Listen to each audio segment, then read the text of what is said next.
Welcome to the third edition of Tales from the Team Car, and I've got the Director Sportif and Manager and Chief Bottle Washer and everything, David Walters with me, of Nouvelle Cycling, our adopted team on the Cycling Legend podcast, Nouvelle Cycling by Prendas. Prendas are also our sponsors as well on the Cycling podcast, and he's going to tell me about their expedition to Belgium this weekend. You were riding the GP Willy Naessens in Watergem-Petergem in East Flanders. And I think it'd be really good for our listeners to hear what's entailed, all the nuts and bolts of getting a team, under 23 women's team to Belgium competing, and what's required. Yeah, hi Chris. Hi again. Yeah, it's really interesting to get back in the swing of things with the kermesse racing. It's our first kermesse race of the year. And to my mind, there's no better proving ground and development ground for younger riders than getting stuck into kermesse racing. It's the kermesse racing is built up in the UK as some sort of bogeyman. There's a lot of talk about it. People get an idea what kermesse racing is all about from people that have done it, all words and whispers. But until you take youngsters away and say how things work, it's not until people do it they realise how easy the whole process is and how welcoming kermesse racing generally is. Yeah. Good quality races on closed roads with a welcoming organising committee and the local town. And in my experience, a lot of the kermesse races these days are repeats of what happened last year, yesteryear. So the town knows what to expect on a certain date. And this is the third time we've done the Watergem-Petergem race. And they've always... The residents still, do they throw their house open so you can get changed in their house like they used to? We haven't taken people up and off, but I'm sure people park on the pavements and drive. You're changing everybody in the front room. Always. Yeah, driveways, and people just come out, lean out outside their front door, watch the race go by, then dive back in, make a cup of coffee, come back for the next lap. So it's like 7-minute laps, and so you get plenty of time to watch the races go by.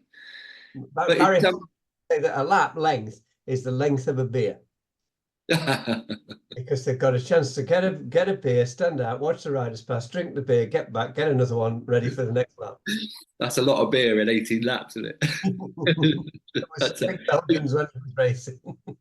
I can see it. Yeah, the bars were full yesterday. It was a chilly, blustery old day, as our spring has been this year. But yeah, it's a full-on weekend. It's up at crack of dawn on Saturday morning. I and Caroline both take our team cars over, and we pick up 2 riders each en route at meeting points. Rendezvous at Folkestone at the Eurotunnel, and then it's generally a couple of hours drive, if that, to where we're staying. And it's nice to, having done these races before, to have an idea of the base that we're going to stay at, so we know how it works, who's what, where, when, what's available in terms of food at the cheap and cheerful hotel that we stay at, how far it is from there to HQ.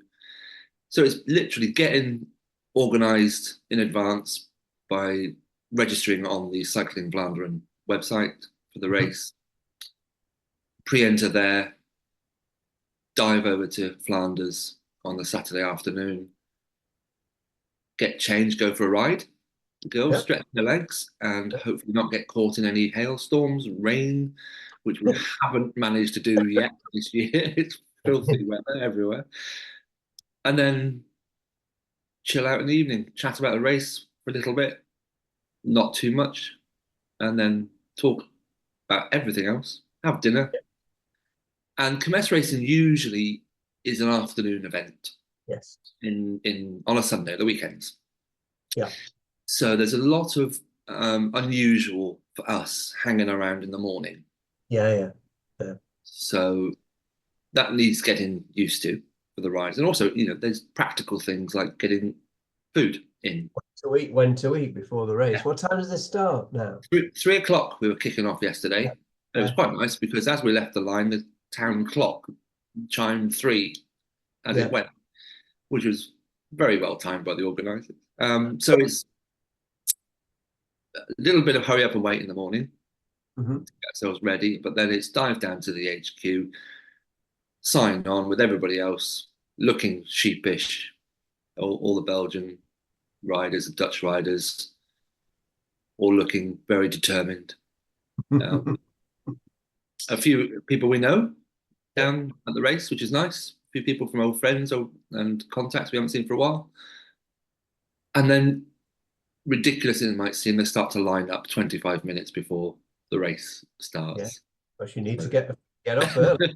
Get that front row. because there's no neutralized start. It's like No. go, bang, you're off.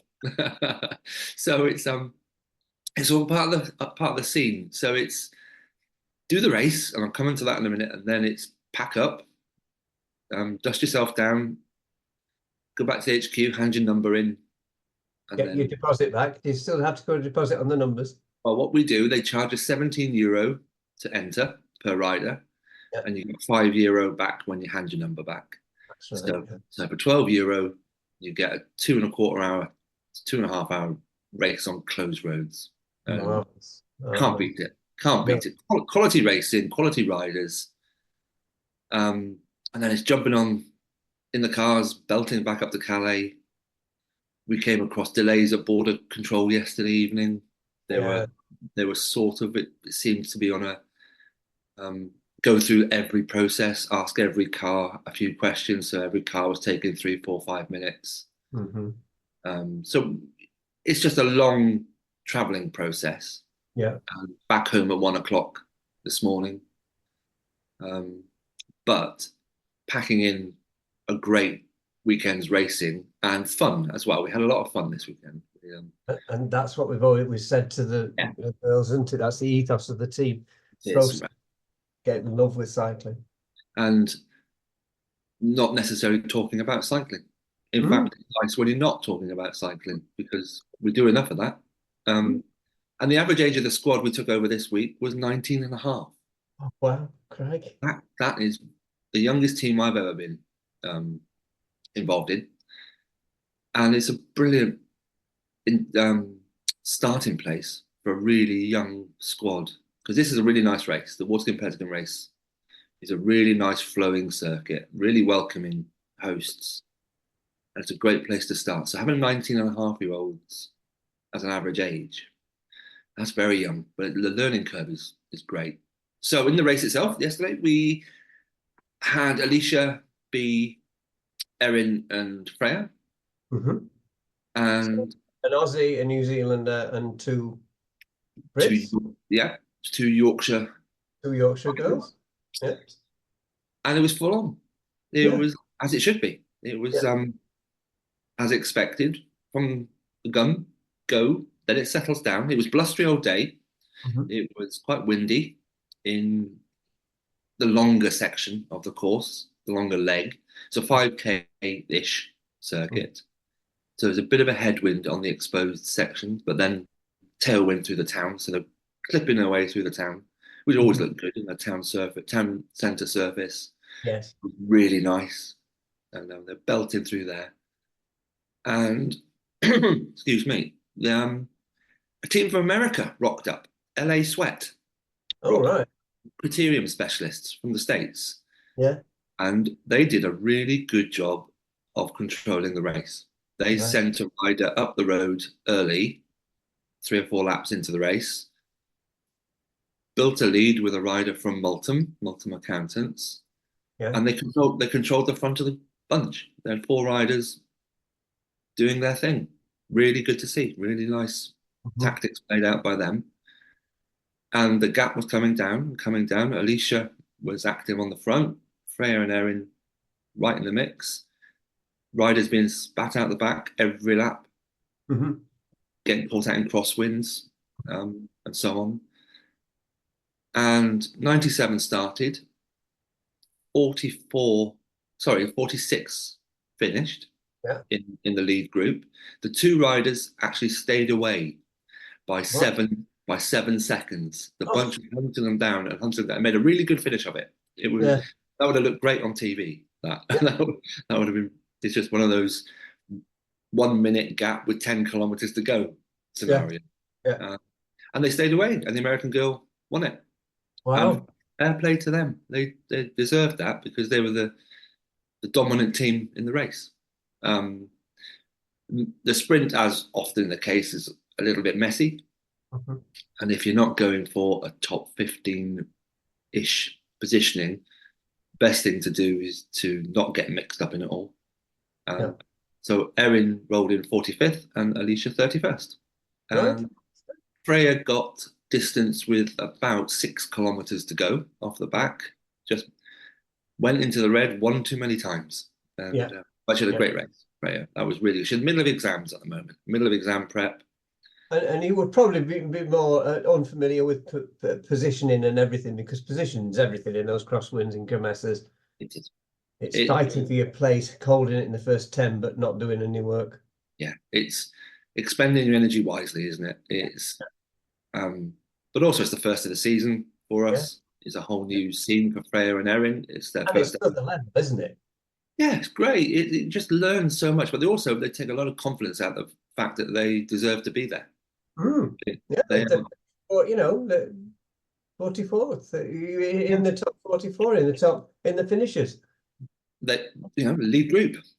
in And essence. all the people lining up in a Belgian kermesse believe in themselves, don't they? They're not doing it for a laugh. It's not a hobby. It's not a fitness thing. And most of them, I would imagine, if you did the survey, most of them, this wouldn't have been their first kermesse. Oh, of course not. No. These are experienced kermesse riders and savvy Dutch women, savvy Belgians, Yeah. but a local pride. Yeah. So yeah, it was a great weekend. As I said, deserve to be there. Their cornering skills, their bunch skills are just as good as anybody's. So it can only be a good thing. And it's a long, tiring weekend, and I appreciate everybody's efforts in making it work. But it's a very rewarding weekend. It's on many reasons, away with the team, as I mentioned, great fun. But also the racing's good and hard. It's 2.25 hours or 2.5 hours of solid, full-on concentration and understanding of, as I say, positioning and predicting where things are going to happen, predicting crosswind sections, learning the circuit as you go.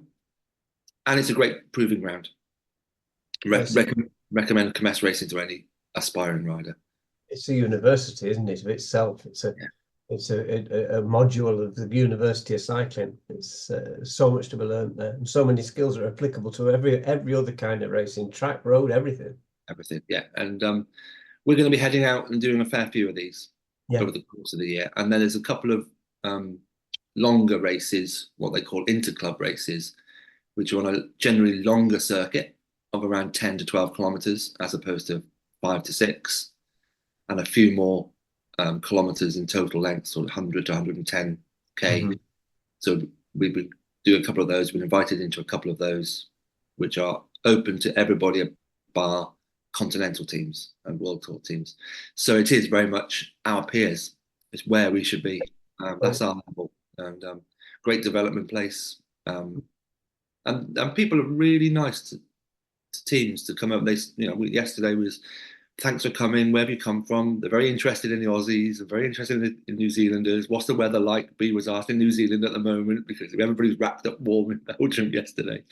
And you missed a stinker of a day here. It rained. Yeah. Terrible. I see the Cycle Classic was cancelled and all sorts. When I woke up in the morning, I thought, "Oh God, no!" That was going to be dangerous. There's one particular, the downhill bit where you're going through some gates, and it was flooded at the bottom. You just couldn't race in that. Can't buy a break at the moment in cycling, can we? It's no. The UK particularly can't get a break at all. Been blighted, but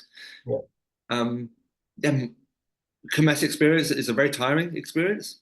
Yeah. If you do it like this, I mean, in the summer we're going to do a block of racing in a week, as it were, because these races tend to come thick and fast in the summer. They are like towns and villages on fête. They do like. That's what it means. Kermesse means fair. Yeah. They like to come out and support, and And I say this is the third time we've done this race, and it's very welcoming and it's very achievable, and you learn so much. And our lot learned a huge amount, I think.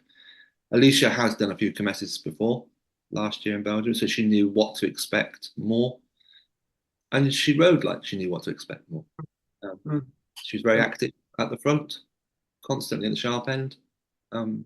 Yeah, it's a really, really nice place to be so early in our season.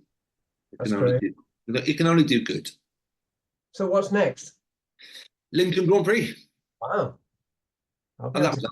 that was ideal prep. Yeah, Well, yeah. I mean, Lincoln's a long kermesse circuit, isn't it? It is a kermesse yeah, with a big old lump.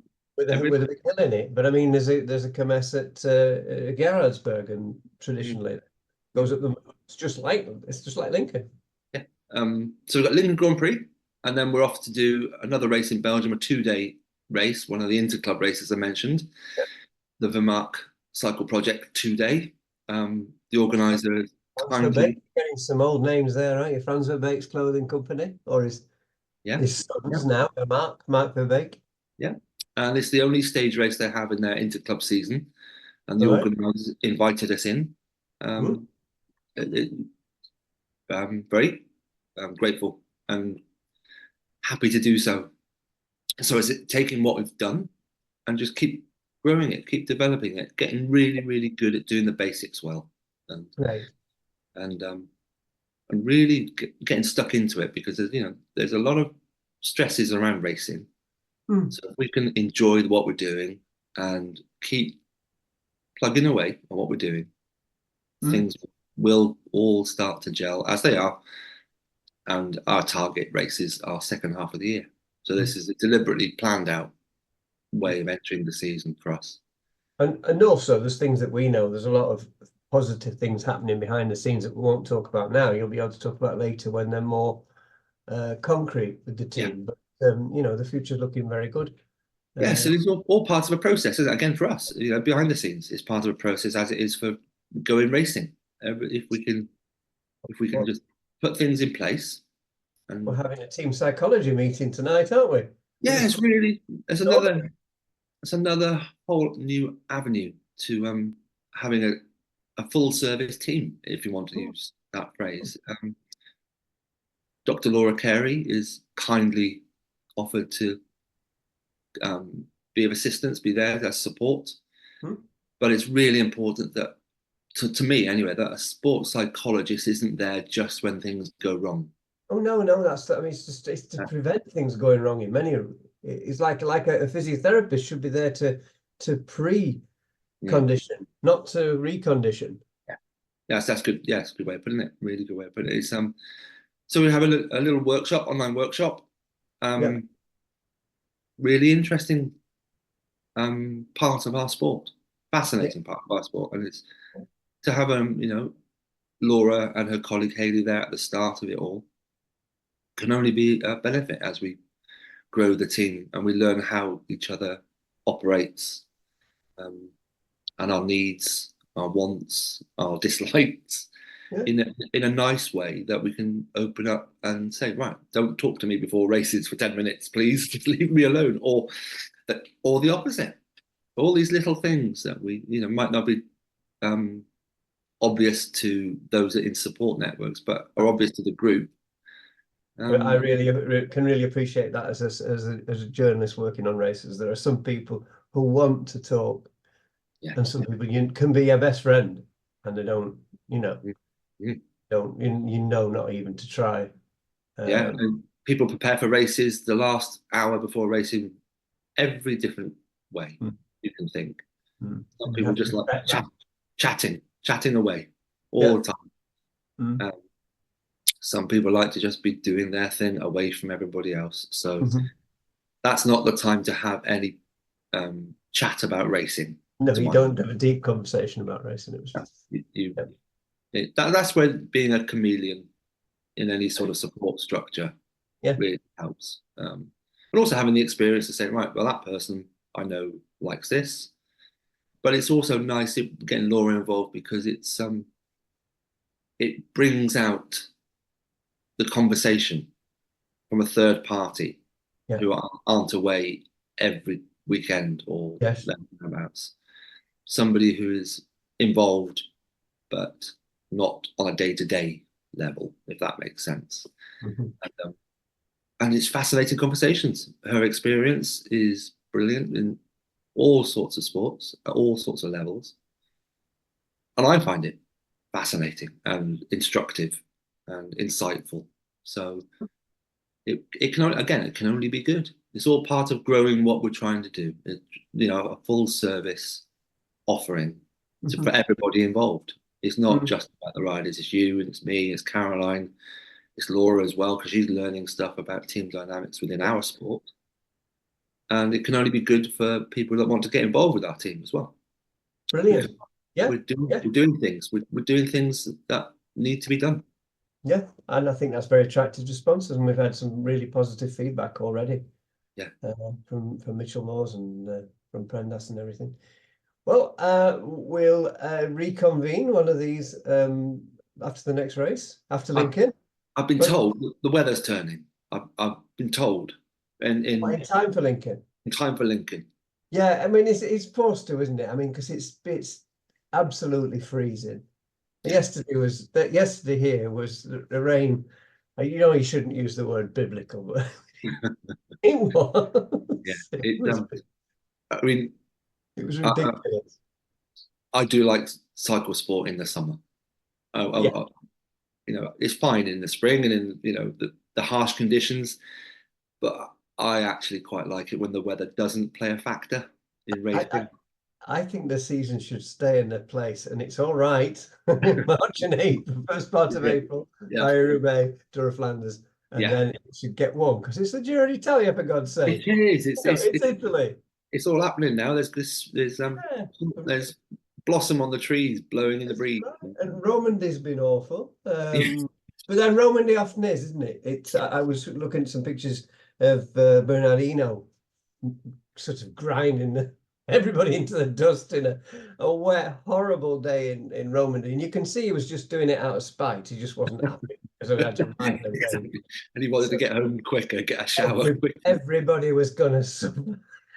Yeah, if I'm doing this, everybody's doing it. So It's, yeah, no, I mean we race in all conditions, and it's an yeah, outdoor sport. that's a An sport. Yeah, outdoor sport, that's sport, of and course. we cope with all weather conditions, which is why things like we've done this spring in Netherlands and Belgium, Yeah. in the crosswinds through the town, out of the town, in the country. And that's one of the best, one of the most valuable lessons any road racing cyclist can learn, crosswinds, because you've seen it before, you've seen it in Grand Tours, where the difference can be made on crosswind stages.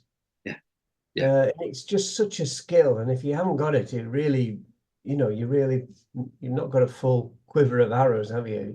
No, you get found out very quickly though. Yeah, and you've got to realize what's happening. You've got to expect it and judge a piece of terrain and say, yeah, I know what's going to happen here. Yeah, you got to look at the trees. Yeah, You look look at the flags through the town. Just be where you need to be. yeah, and it's all these things just adds into the enjoyment of the sport. But that's doing these kermesses and Dutch national elite races can only be good, can only be a positive to do them and take what you can from them. It's not the end result that matters in these at all. No, it It's isn't. And it's learning to read a race. And you were actually in the home of the master race reader, I think, of all time, Peter van Petegem, because he lives around there where you were this weekend. yeah. The man who could be at the back of Tour of Flanders and in front before every climb, and then at the leading over the top.